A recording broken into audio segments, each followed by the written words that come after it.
Welcome to Sakshi non stop news. నేను కార్తీక్ కర్వ.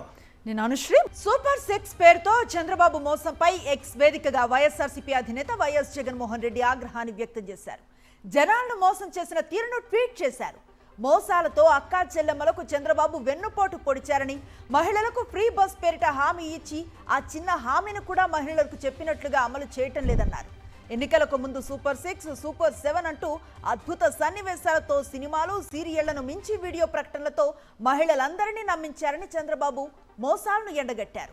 అధికారంలోకి వస్తే జూన్ నుంచే హామీలు అమలు చేస్తామని ఇంటింటా బాండ్లు పంచి 14 నెలల పాటు ఆ ఊసే ఎత్తలేదని మండిపడ్డారు. తీరా ఇప్పుడు అతి చిన్న హామీ అయిన ఉచిత బస్సు ప్రయాణాన్ని కూడా అన్ని బస్సుల్లో కాదు, కొన్ని బస్సుల్లోనే ఉచితం అంటున్నారని, ఆ కొన్ని బస్సుల్లో కూడా 1,00,000 ఆంక్షలు పెట్టారని వైఎస్ జగన్ గుర్తు చేశారు.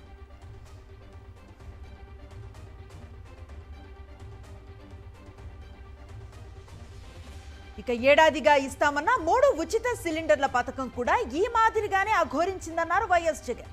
గతేడాది 3 సిలిండర్లకు గాను చంద్రబాబు ఇచ్చింది ఒక్కటే అన్నారు. రాష్ట్రంలో 1.59 కోట్ల కనెక్షన్స్ ఉంటే ఏడాదికి 3 సిలిండర్లకు గాను 4,100 కోట్లు అవసరమన్నారు. మొదటి ఏడాది ఇచ్చింది 1 సిలిండర్ మాత్రమేనని, అది కూడా అందరికీ ఇవ్వలేదన్నారు ఆయన. ఖర్చు చేసింది కూడా కేవలం 764 కోట్లేనని ఫైర్ అయ్యారు. ఇప్పుడు రెండో ఏడాది కూడా అంతేనని, ఇది మోసం కాదా, దగా కాదా అంటూ నేరుగా చంద్రబాబును ట్యాగ్ చేస్తూ ప్రశ్నించారు. అందుకే బాబు ష్యూరిటీ, మోసం గ్యారంటీ అంటూ ఎక్స్లో పోస్ట్ చేశారు వైఎస్ జగన్.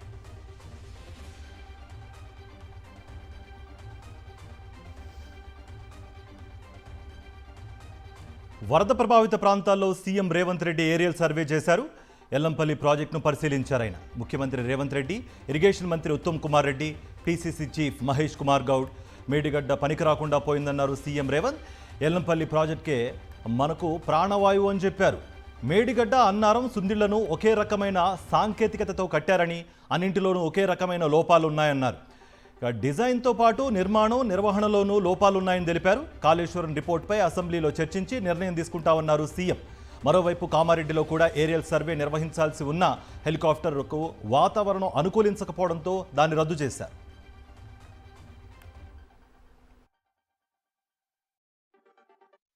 ఎక్కడి వైపు నీళ్లను నువ్వు కదిలించాలన్నా, లిఫ్ట్ చేయాలన్నా, పంప్ చేయాలన్నా జంక్షన్.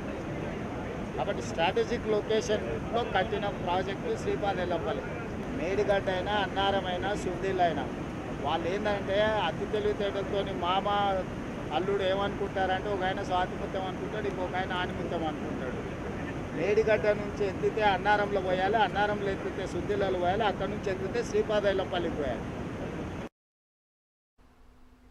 అనంతరం భారీ వర్షాలు, వరదలపై మెదక్ జిల్లా ఎస్పీ కార్యాలయంలో సీఎం రేవంత్ రెడ్డి రివ్యూ నిర్వహించారు.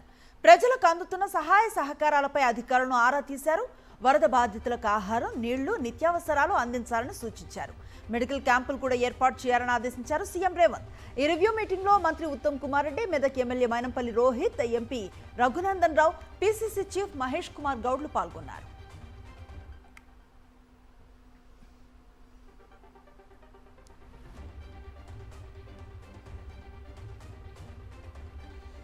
కామారెడ్డి జిల్లాలో భారీ వర్షాలు బీభత్సం సృష్టించాయి. కుంభవృష్టి ధాటికి పలుచోట్ల జనజీవనం స్తంభించిపోయింది. చాలా ప్రాంతాల్లో రోడ్లు ధ్వంసమైపోయాయి. బీపీపేట నుంచి కామారెడ్డి వెళ్లే మార్గంలో వరద నీటి ధాటికి వంతెన కొట్టుకుపోయింది. దీంతో రాకపోకలు నిలిచిపోయాయి. మరోవైపు క్యాసంపల్లి శివారు వద్ద తిరువరతకు జాతీయ రహదారి బైపాస్ రోడ్డు భారీ గుంతలు ఏర్పడ్డాయి. దీంతో నిజామాబాద్ వైపు వాహనాల రాకపోకలకు అంతరాయం కలిగింది. పోచారం జలాశయానికి భారీగా వరద పోటెత్తడంతో మెదక్, బోధన్ ప్రధాన రహదారిపై హై లెవెల్ వంతెన కొట్టుకుపోయింది. దీంతో ఈ మార్గంలో వాహనాలు రాకపోకలు నిలిచిపోయాయి. ఇరువైపులా వాహనాలు రాకుండా బ్యారికేడ్లు ఏర్పాటు చేశారు.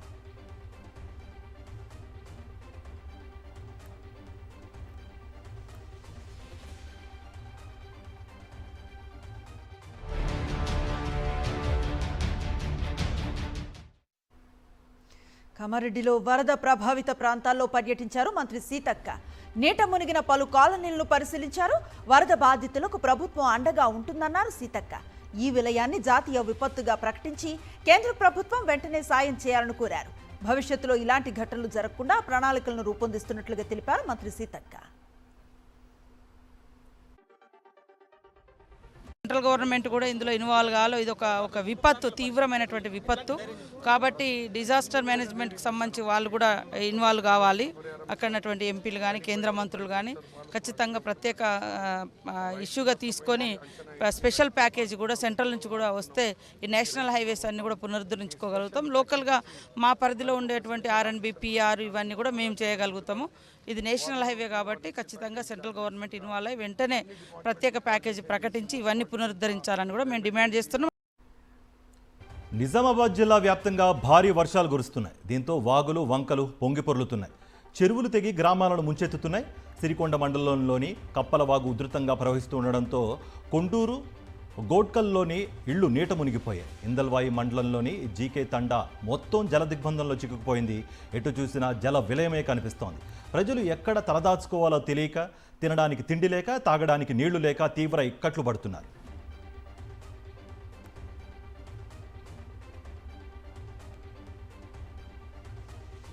నిజామాబాద్ జిల్లా చందూరు మండలంలో గత 2 రోజుల నుంచి కురుస్తూ ఉన్న వర్షాలకు లక్ష్మీసాగర్ చెరువు, కొమరయ్య వాగు ఉధృతంగా ప్రవహిస్తున్నాయి.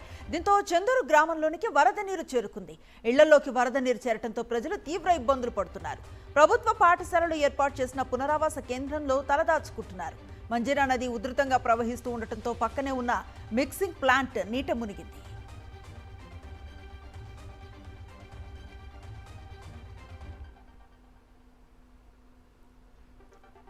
సిద్దిపేటలో 2 రోజులుగా కురుస్తున్న భారీ వర్షాలకు లోతట్టు ప్రాంతాలు జలమయమయ్యాయి. లోతట్టు ప్రాంతాల్లో మాజీ మంత్రి హరీష్ రావు పర్యటించారు. కొమ్మటి చెరువును పరిశీలించిన అధికారులను వివరాలు అడిగి తెలుసుకున్నారాయన. శ్రీనగర్ కాలనీ, శ్రీనివాసనగర్ కాలనీలో పరిస్థితిని తెలుసుకున్నారు. వరదను తగ్గించడానికి నర్సాపూర్ చెరువు మత్తడికి గండి కొట్టినట్టుగా తెలిపారు వారు. నర్సాపూర్ చెరువు నీటిని శనిగరం, మందపల్లి వైపు మళ్లించామన్నారు. లోతట్టు ప్రాంతాల్లో ఇళ్లు నిర్మించుకునే ముందు ప్రజలు ఆలోచించుకోవాలని సూచించారు. నాలాలు కబ్జాలు చేసి ఇల్లు నిర్మాణం చేయకూడదన్నారు మాజీ మంత్రి. కింద ఉండేటువంటి నర్సాపూర్ చెరువు యొక్క మత్తడిని దాదాపు 1 మీటర్ పాటు తొలగించడి, నీటిని మరి అటు శనిగరం చెరువు వైపు, ఇటు మందపల్లి వాగు వైపు మళ్లించడి, మరి నీళ్లను తొలగించగలిగాం. బట్ భవిష్యత్తులో కూడా ఇలాంటి క్లౌడ్ బ్రస్ట్ సిచ్యువేషన్స్ వచ్చినప్పుడు, ఇంత పెద్ద ఎత్తున వరద వచ్చినప్పుడు దాన్ని ఎలా తట్టుకోవాలి, దీన్ని ఏ రకంగా ముందుకు తీసుకుపోవాలనే దాని మీద కూడా టెక్నికల్గా ఇంజనీర్స్తో మాట్లాడి ఇలాంటి సిచ్యువేషన్ మళ్ళీ పునరావృతం కాకుండా కూడా తగిన జాగ్రత్తలు తీసుకునే ప్రయత్నం చేస్తాం. నిర్మల్ జిల్లా వ్యాప్తంగా కురుస్తున్న భారీ వర్షాలకు శ్రీరామ్ సాగర్ ప్రాజెక్టు 39 గేట్లు ఎత్తడంతో చిన్న బెల్లాల్ గ్రామంలో పంట పొలాలు నీట మునిగాయి. అధికారులు పంట పొలాలను పరిశీలించి నష్టపరిహారం అందించాలని రైతులు కోరుతున్నారు. ఖానాపూర్లో హైటెక్ సిటీ కాలనీలో ఉన్న మైనారిటీ రెసిడెన్షియల్ స్కూల్కు వెళ్లే దారిలో ఉన్న తాత్కాలిక వంతెన వరదలకు కొట్టుకుపోయింది. దీంతో విద్యార్థులను తాడు సాయంతో సురక్షితంగా తరలించారు. ఖానాపూర్ మండలంలో సదర్మట్ ఆనకట్ట వద్ద గోదావరి ఉధృతంగా ప్రవహిస్తోంది. ప్రజలు, పశువుల కాపరులు ఎవరూ ప్రవాహ ప్రాంతాల వైపుకు వెళ్లవద్దని అధికారులు హెచ్చరించారు.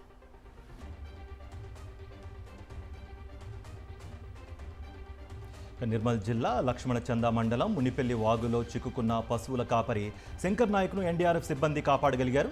గొర్రెలను మేపేందుకు వాగు అవతలికి వెళ్లిన శంకర్ నాయక్ వరద ఉధృతి పెరగడంతో అక్కడే చిక్కుకుపోయాడు. వర్షం తగ్గకపోవడంతో రాత్రంతా అక్కడే ఉండిపోయాడు. విషయం తెలుసుకున్న కలెక్టర్, ఎస్పీ ఇవాళ వాగు వద్దకు చేరుకుని పరిస్థితిని సమీక్షించారు. డ్రోన్ సాయంతో ఆహారం, మొబైల్ ఫోన్ను పంపేందుకు ప్రయత్నించగా విఫలం కావడంతో ఎన్డీఆర్ఎఫ్ సిబ్బందికి సమాచారం అందించారు.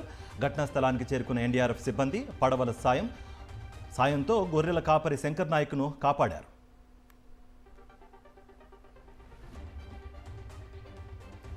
మంచిర్యాల సమీపంలో గోదావరి నది ఉధృతంగా ప్రవహిస్తూ ఉండటంతో పెద్దమ్మ గుడి, ఎన్టీఆర్ నగర్ కాలనీలు నీట మునిగాయి. ఇళ్లలోకి వరద నీరు చేరడంతో ప్రజలు సురక్షిత ప్రాంతాలకు తరలి వెళుతున్నారు. నదికి సమీపంలోనే ప్రభుత్వాసుపత్రి ఉండటంతో రోగులను, సిబ్బందిని తరలించారు.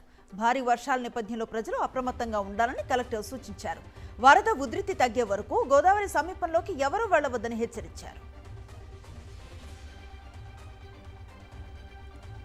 రాజన్న సిరిసిల్ల జిల్లాలోని వరద ప్రభావిత ప్రాంతాల్లో పర్యటించారు బీఆర్ఎస్ వర్కింగ్ ప్రెసిడెంట్ కేటీఆర్. వరదల వల్ల ఇబ్బందులు పడుతున్న ప్రజలను పరామర్శించారు ఆయన. గంభీర్రావుపేట మండలం మల్లారెడ్డిపేటలో ఎగువ మానేరు వరద ఉధృతిని పరిశీలించారు కేటీఆర్. అక్కడి పరిస్థితిపై ఆరా తీశారు. పంటల నష్టం వివరాలను అడిగి తెలుసుకున్నారు ఆయన.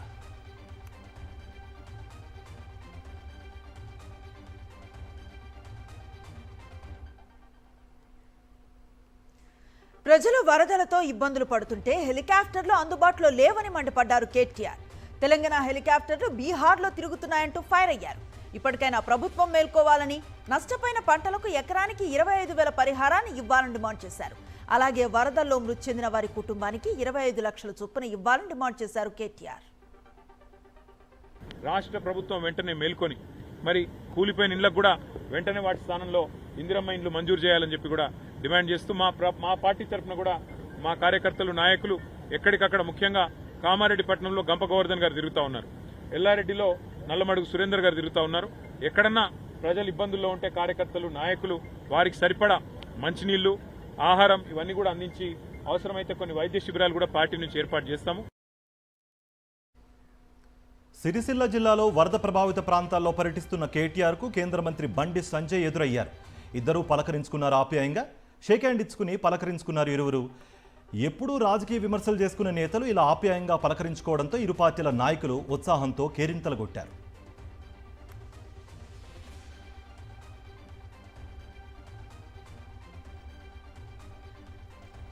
కరీంనగర్ జిల్లా నర్మాలలో ఎగువ మానేరు వద్ద వరదలో చిక్కుకున్న 5 రైతులను హెలికాప్టర్ సాయంతో ఎన్డీఆర్ఎఫ్ సిబ్బంది రక్షించారు. నిన్నటి నుంచి వారు వరదలోనే ఉన్నారు.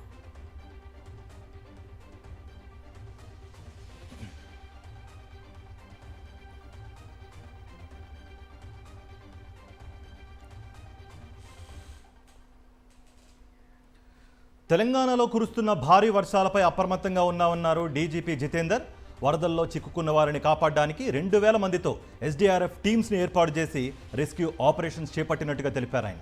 ఎన్డీఆర్ఎఫ్తో సమానంగా ఎస్డీఆర్ఎఫ్ టీమ్స్ పనిచేస్తున్నాయన్నారు. అన్ని జిల్లాల ఎస్పీలకు ఆదేశాలు ఇస్తూ నిరంతరం రివ్యూ చేస్తున్నామని అంటున్నారు డీజీపీ జితేందర్. కామారెడ్డి, మెదక్, కొంత ప్రాంతాల్లో సిద్దిపేట్ అండ్ నిర్మల్ అక్కడ కూడా చాలా భారీ వర్షాలు జరిగాయి. సో ఇమీడియట్గా మన వాళ్ళు ఎక్కడెక్కడ వాటర్ లెవెల్ ఎక్కువ అయింది ఆర్ ఫ్లడ్డింగ్ అయింది, మన state disaster response teams of special police and fire department అది మన ప్రెసింగ్ చేసాము. తర్వాత ఎన్డీఆర్ఎఫ్ టీమ్స్ కూడా ప్రెస్ చేసాము. సో చాలా క్విక్గా అందరూ కలిసి ఆల్మోస్ట్ 35-40 టీమ్స్ కలిసి 1000 మనిషికి మన రెస్క్యూ అండ్ రిలీఫ్ చేశారు. వారు సేఫ్ లొకేషన్కి పంపించారు. భారీ వర్షాల నేపథ్యంలో గోదావరికి వరద ప్రవాహం మళ్లీ పెరిగే అవకాశాలు కనిపిస్తున్నాయి. శబరి నది ప్రమాదకర స్థాయిలో ప్రవహిస్తోంది. తాలిపేరు ప్రాజెక్టుకు భారీ ఎత్తున వరద వస్తోంది. 24 గేట్లు ఎత్తి 57,000 క్యూసెక్కుల నీటిని దిగువకు విడుదల చేస్తున్నారు. అటు కిన్నెరసాని ప్రాజెక్టుకు సైతం వరద ప్రవాహం పెరుగుతోంది. పరివాహక ప్రాంత ప్రజలు అప్రమత్తంగా ఉండాలని అధికారులను సూచిస్తున్నారు. ఎగువ నుంచి వస్తున్న భారీ వరదలతో ఖమ్మంలో మున్నేరు ఉధృతంగా ప్రవహిస్తోంది. దీంతో అధికారులు ముంపు కాలనీల ప్రజలను అప్రమత్తం చేశారు. మున్నేరు నీటి మట్టం 15 అడుగులకు చేరితే ముంపు కాలనీలను ఖాళీ చేయించి పునరావాస కేంద్రాలకు తరలించనున్నారు. భారీ వర్షాలు, వరదలపై డిప్యూటీ సీఎం భట్టి విక్రమార్క, మంత్రులు పొంగులేటి శ్రీనివాసరెడ్డి, తుమ్మల నాగేశ్వరరావు అధికారులతో ఎప్పటికప్పుడు మాట్లాడుతూ వివరాలు అడిగి తెలుసుకుంటున్నారు. భారీ వరదల నేపథ్యంలో ఖమ్మం, భద్రాద్రి కొత్తగూడెం కలెక్టరేట్లో కంట్రోల్ రూమ్స్ ఏర్పాటు చేశారు.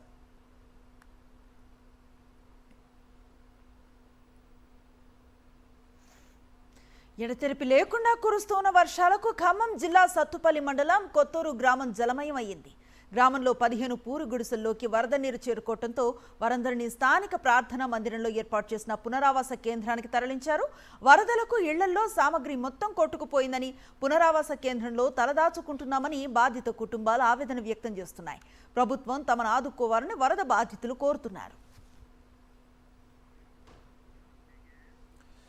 తెలంగాణలో వానలు తెరిపినివ్వడం లేదు. వర్షాలు ఏకదాటిగా పడుతున్నాయి. దీంతో భారీ వర్షపాతం నమోదవుతోంది. కామారెడ్డి జిల్లా రామారెడ్డిలో 17.1 సెంటీమీటర్లు, నిజామాబాద్ జిల్లా తూంపల్లిలో 16.2 సెంటీమీటర్లు, కల్దుర్కిలో 15 సెంటీమీటర్ల వర్షపాతం నమోదైంది. ఇటు కరీంనగర్ జిల్లా పోచంపల్లిలో 13.7 సెంటీమీటర్లు, నిజామాబాద్ జిల్లా చిమన్పల్లిలో 13.2 సెంటీమీటర్లు, దర్పల్లిలో 12.4, భీంగల్లో 11.8 సెంటీమీటర్ల వర్షపాతం నమోదైంది.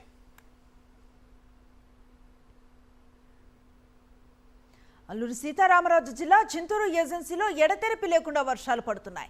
చింతూరు వద్ద శబరి నది, సోకిలేరు, చీకటి వాగులు ఉధృతంగా ప్రవహిస్తున్నాయి. కొయ్యూరు వద్ద జాతీయ రహదారి 326పై వరద నీరు ప్రవహిస్తోంది. దీంతో ఆంధ్ర, ఒడిశా రాష్ట్రాల మధ్య రవాణా వ్యవస్థ స్తంభించిపోయింది. సుమారు 2 కిలోమీటర్ల మేర భారీగా వాహనాలు నిలిచిపోయాయి.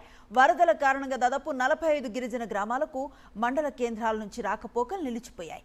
గిరిజనులు సరుకుల కోసం పడవలపై ప్రయాణాలు సాగిస్తున్నారు. అల్పపీడనం ప్రభావంతో కాకినాడ జిల్లా ఉప్పాడ తీరం అల్లకల్లోలంగా మారిపోయింది. ఉవ్వెత్తున ఎగిసిపడుతున్న అలల దాటికి తీరం కోతకు గురైంది. సుబ్బంపేట వద్ద రాకాసి అలల ప్రభావంతో కాకినాడ ఉప్పాడ రహదారి అధ్వానంగా తయారైంది. దీంతో ఈ రహదారిపై ప్రయాణం చేయాలంటేనే వాహనదారులు భయపడిపోతున్నారు.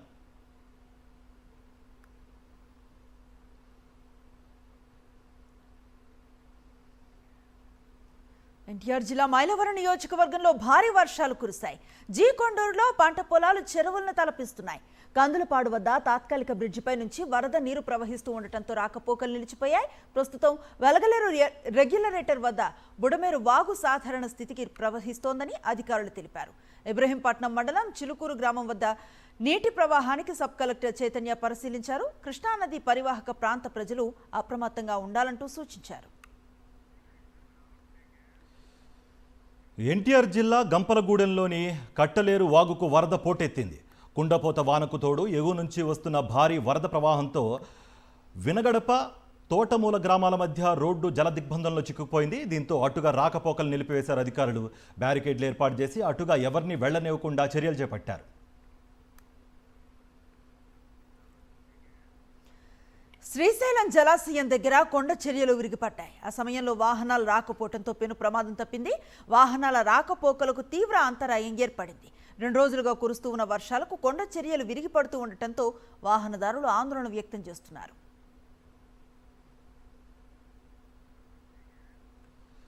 జమ్మూ కాశ్మీర్ను భారీ వర్షాలు కుదిపేస్తున్నాయి. క్లౌడ్ బర్స్ట్లతో ఆకస్మిక వరదలు ముంచెత్తిన ఘటనలో ఇప్పటి వరకు 41 మంది మృతి చెందినట్లుగా అధికారులు ప్రకటించారు.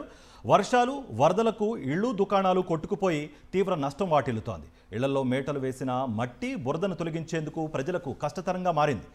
దక్షిణ కశ్మీర్లో జీలం నది ప్రమాదకర స్థాయిలో ప్రవహిస్తోంది. వరద ముప్పు నేపథ్యంలో పరివాహక ప్రాంత ప్రజలను అధికారులు సురక్షిత ప్రాంతాలకు తరలిస్తున్నారు. కాత్రాల్లోని మాతా వైష్ణోదేవి ఆలయానికి వెళ్లే మార్గంలో కొండ చర్యలు విరిగిపట్టడంతో చనిపోయిన వారి సంఖ్య 34కు చేరింది. వీరిలో 18 మంది మృతదేహాలను వెలికితీసి జమ్మూలోని మెడికల్ కళాశాలలకు తరలించారు.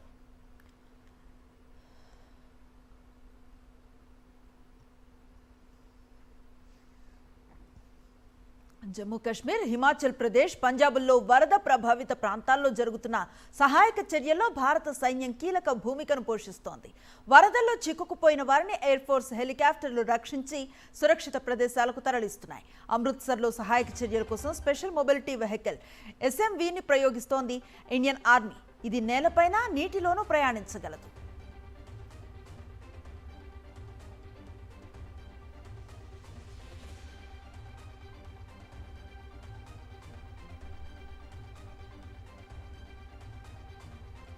ఉత్తరాదిన భారీ వర్షాలు బీభత్సం సృష్టిస్తున్నాయి. జమ్మూ కాశ్మీర్, హిమాచల్ ప్రదేశ్లో పరిస్థితి అత్యంత దయనీయంగా మారిపోయింది. కుండపోత వాన, మెరుపు వరదలతో ప్రజలు అల్లాడిపోతున్నారు. హిమాచల్లో పలు చోట్ల కొండ చర్యలు విరిగిపడి ప్రధాన రహదారులపై వాహనాల రాకపోకలకు తీవ్ర అంతరాయం ఏర్పడుతోంది. చండీగఢ్, మనాలి నేషనల్ హైవేపై భారీగా ట్రాఫిక్ నిలిచిపోయింది. దాదాపు 50 కిలోమీటర్ల మేర వాహనాలు ఆగిపోయాయి. దేశ రాజధాని ఢిల్లీకి పండ్లు, కూరగాయలు తరలించే ట్రక్కులు ఇందులో కూడా ఉన్నాయి. దీంతో ప్రయాణికులను నిలిపివేసి నిత్యావసర వస్తువుల రవాణాకు అంతరాయం కలగకుండా అధికారులు చర్యలు చేపట్టారు. టీటీడీ భూములను టూరిజం శాఖకు ఎందుకు బదలాయిస్తున్నారన్న ప్రశ్నకు బీఆర్ నాయుడు ఇంతవరకు సమాధానం ఇవ్వలేదన్నారు భూమన. తన ప్రశ్నలకు జవాబు చెప్పకుండా బూతులు తిడుతున్నారని మండిపడ్డారు. టీటీడీ చైర్మన్ గా బీఆర్ నాయుడు ఉండటం హిందువుల దురదృష్టం అన్నారు. తనపై బీఆర్ నాయుడు చేసిన ఆరోపణలపై సిబిఐ విచారణకు సిద్ధం అన్నారు. నా మీద ఆరోపణలు మీరు చేస్తున్నారు కదా, సిబిఐ చేత ఎంక్వైరీ చేయించండి అని. ఎందుకబ్బా అంత భయము నీకు? నేను చెప్పింది అత్యున్నతమైనటువంటి విచారణ సంస్థను కదా, నా మీద విచారణ చేయించండి అని చెప్పింది. అలా కాదంట, నీకు సిబిఐ కావాలా, ఒక ఎస్ఐ ఉంటే సరిపోడా అని అన్నాడు. కరెక్టే. ఈ రోజున సిట్ ఎంత అద్భుతంగా పనిచేస్తున్నదో తెలుసు కదా, మీరు నియమించే సిట్లు. మీరు సిట్ అంటే సిట్టు, స్టాండ్ అంటే స్టాండు. విజయవాడ ఏసీబీ కోర్టులో MP Mithun Reddy bail petition వేశారు. రెగ్యులర్ బెయిల్ పిటిషన్తో మధ్యంతర బెయిల్ పిటిషన్ దాఖలు చేశారాయన. వచ్చే నెల 9న ఉపరాష్ట్రపతి ఎన్నికల్లో ఓటు వేసేందుకు మధ్యంతర బెయిల్ మంజూరు చేయాలని కోరారు ఎంపీ మిథున్ రెడ్డి. రాజమండ్రి సెంట్రల్ జైల్లో ఉన్న ఎంపీ మిథున్ రెడ్డితో వైఎస్ఆర్సీపీ నేతలు ములాఖత్ అయ్యారు. మాజీ మంత్రి శంకర్ నారాయణ, మాజీ ఎంపీలు గోరంట్ల మాధవ్, మార్గాని భరత్ ఎంపీ మిథున్ రెడ్డిని కలిశారు. పెద్దిరెడ్డి రామచంద్రారెడ్డి కుటుంబ ప్రతిష్టను దెబ్బతీసేందుకు చంద్రబాబు ప్రయత్నిస్తున్నారని ఫైర్ అయ్యారు మాజీ మంత్రి శంకర్ నారాయణ. ఇటువంటి అక్రమ కేసులు, అరెస్టులకు భయపడేది లేదన్నారు. చంద్రబాబు కుట్రలను తిప్పికొట్టి ఆయన్ని ఇంటికి పంపటం ఖాయమన్నారు ఆయన.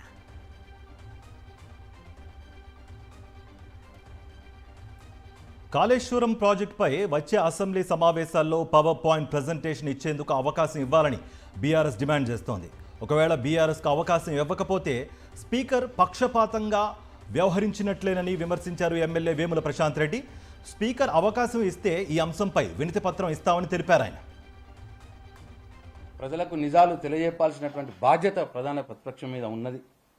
ఈ విషయాలన్నింటినీ కూడా పరిగణలోకి తీసుకొని మాకు రేపు రాబోయే శాసనసభ సమావేశాల్లో కాళేశ్వరం ప్రాజెక్టుపై తెలంగాణ ప్రజలకు నిజ నిజాలు సమగ్రంగా అన్ని ఆధారాలతో, సాంకేతిక అంశాలతో వివరించడానికి మాకు పీపీటీ పవర్ పాయింట్ ప్రజెంటేషన్ ద్వారా వివరించడానికి మాకు అవకాశం ఇవ్వాలని చెప్పి స్పీకర్ గారిని మీడియా ద్వారా వినమ్రంగా కోరుతా ఉన్నాం. సుగాలి ప్రీతి కుటుంబంపై జనసేన ఎమ్మెల్యేలు పచ్చి అబద్ధాలాడారు. సుగాలి ప్రీతి కుటుంబానికి 5 ఎకరాల భూమి కూటమి ప్రభుత్వమే ఇచ్చిందంటూ మీడియా ముందే అసత్యాలు చెప్పారు. పైగా కూటమి సర్కార్ ఇచ్చిన భూమి ఎకరా 2 కోట్ల అంచనా కూడా వేసేశారు. సుగాలి ప్రీతి తల్లిదండ్రులకు ప్రభుత్వ ఉద్యోగాలు ఇచ్చింది కూడా కూటమి ప్రభుత్వమేనని పచ్చి అబద్ధాలు పలికారు. 5 సెంట్ల ఇంటి స్థలం కూడా ఇచ్చామంటూ వాస్తవాలను వక్రీకరించి ప్రజలను మభ్యపెట్టే విధంగా ప్రకటించారు. ఆయన ఏమన్నారో ఇప్పుడు చూద్దాం. 5 ఎకరాలు మీరు చూసుకోండి. 5 ఎకరాల భూమి కర్నూలుకి దగ్గరలో వాళ్ళ ఊర్లో 9 కిలోమీటర్లు మేము ఇంప్లిమెంట్ చేసాం. వాళ్ళకి ఎకరా 2 కోట్లు అని అంటున్నారు, మాకు తెలియదు. అలాగే 5 సెంట్ల భూమి కర్నూలులో ఇచ్చాం. వాళ్ళ తల్లిదండ్రులు ఇద్దరికి కూడా రెవెన్యూలో ఉద్యోగాలు వచ్చాయి. 5 ఎకరాల భూమి ఇచ్చాం, 5 సెంట్లు స్థలం ఇచ్చాం. ఇలాంటివి అనేకమైనవి. వాళ్ళకి సపోర్ట్ వచ్చిందంటే కేవలం పవన్ కళ్యాణ్ గారి వల్ల. గవర్నమెంట్ సైడ్ మేము చెప్తున్నాం, వినండి.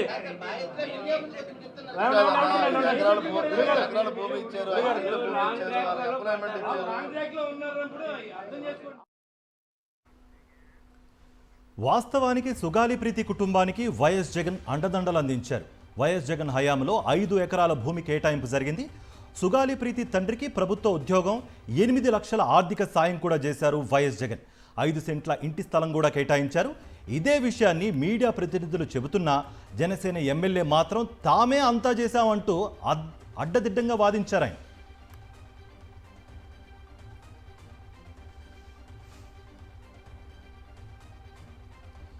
ఎన్నికల ముందు మాట ఇచ్చి మరిచిన పవన్ కళ్యాణే సుగాలి ప్రీతికి నమ్మక ద్రోహం చేశారంటూ కన్నీరు మున్నీరయ్యారు సుగాలి ప్రీతి తల్లి పార్వతి.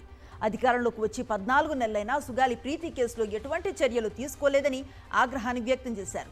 గిరిజనులంటే ఓటుకు మాత్రమే పనికొస్తారా అంటూ నిలదీశారు. 8 సంవత్సరాల అవిటితనంతో పోరాటం చేస్తుంటే ప్రభుత్వం స్పందించడం లేదంటూ ఆవేదన వ్యక్తం చేశారు. మరిచిన పవన్ కళ్యాణ్ గారే కదా సార్ మరి నాకు నమ్మక ద్రోహం చేసింది.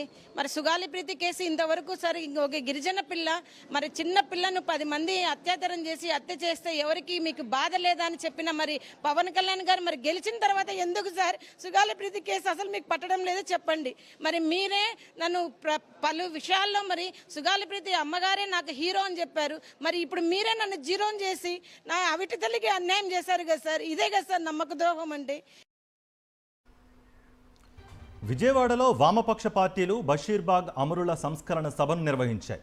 ఈ సభలో సిపిఎం రాష్ట్ర కార్యదర్శి శ్రీనివాసరావు, వామపక్ష పార్టీల నాయకులు పాల్గొన్నారు. బషీర్బాగ్ పోరాటం తర్వాత కరెంటు ఛార్జీలు పెంచడానికి ప్రభుత్వాలు భయపడ్డాయని సిపిఎం రాష్ట్ర కార్యదర్శి శ్రీనివాసరావు అన్నారు. కరెంటు ఛార్జీలు పెంచబోమని అధికారంలోకి వచ్చిన చంద్రబాబు ఇప్పుడు కరెంటు ఛార్జీలు భారీగా పెంచుతున్నారని ఆగ్రహం వ్యక్తం చేశారు. అధికారంలోకి వచ్చాక స్మార్ట్ మీటర్లు పెట్టి ప్రజలను దోచుకుంటున్నారని విమర్శించారు. విద్యుత్ ఛార్జీల పెంపు, స్మార్ట్ మీటర్లకు వ్యతిరేకంగా పోరాటం కొనసాగిస్తామని శ్రీనివాసరావు స్పష్టం చేశారు. కాకినాడలో జిఎన్ఎం ఏఎన్ఎం పరీక్షల్లో మాస్ కాపీయింగ్ జరిగింది. స్లిప్పులు పెట్టుకొని విద్యార్థులు దర్జాగా పరీక్షలు రాశారు. గత 2 రోజులుగా రంగరాయ మెడికల్ కళాశాలలో జిఎన్ఎం ఏఎన్ఎం కోర్సులకు సంబంధించి 1500 మంది విద్యార్థులు పరీక్షలు రాస్తున్నారు. అయితే ఇన్విజిలేటర్లకు ముడుపులు చెల్లించడంతో వారు మాస్ కాపీయింగ్కు సహకరించారన్న ఆరోపణలు వెల్లువెత్తుతున్నాయి.